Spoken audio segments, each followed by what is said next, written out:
नमस्कार, मी धीरज शिंदे गेल्या 2 वर्षांपासून पुण्यामध्ये रिअल इस्टेटचा व्यवसाय करतोय आणि आज आपण रिअल इस्टेटची सर्वात महत्त्वाची टर्म म्हणजे रेराबद्दल जाणून घेणार आहोत. तुमच्यासोबत असं कधी झालंय का? तुम्ही एखादं घर परचेस केलं, बिल्डरने तुम्हाला कमिटमेंट दिलं 2023 मध्ये पोझिशन मिळणार आहे आणि आज 2025 आलं तरी देखील तुमच्या घराचं पोझिशन नाही मिळालं? तर यासाठी रेरा आहे.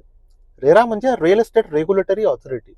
सोप्या भाषेत म्हणायचं म्हटलं म्हणजे रेरा तुमच्या घराचं कंझ्युमर कोर्ट आहे, की ज्याच्यामध्ये बिल्डरचे जे प्रॉमिसेस आहेत हे पूर्णपणे व्हेरीफाय केले जातात. हेच आपण एक रिअल लाईफ एक्झाम्पल थ्रू समजून घेऊ. जर तुम्ही पुण्यामध्ये एका बिल्डरकडनं एक फ्लॅट परचेस करताय, ज्याच्यामध्ये तुम्हाला ब्राउचरमध्ये अम्युनिटीज, जिम, स्विमिंग पूल, गार्डन या सर्व गोष्टी दाखवल्या गेल्या.